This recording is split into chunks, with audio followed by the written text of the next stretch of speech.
এই আঙ্কেলের মুড়ি মাখা আসলেই মজার ছিল।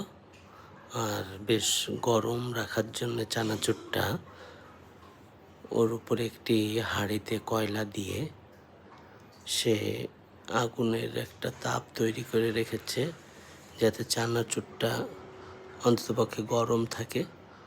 সেই সাথে বেশ কিছু উপাদান দিয়ে মুড়ি মাখাটারে আরও স্বাদের করে তোলা, তার চেষ্টাটা দেখেই ভালো লাগলো এবং মুড়িটাও খেতে বেশ ভালো লেগেছিল। উনি এখানে নিয়মিত বসে এবং আমরা যে কয়বার এখানে এসেছি বেশিরভাগ সময় ওনার মুড়ি না খেয়ে আমরা কোথাও যাইনি।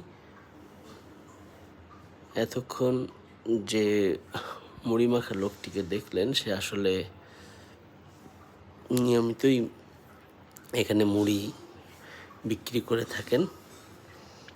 খুব ভালো একজন মানুষ। দেখতেই থাকুন। ধন্যবাদ।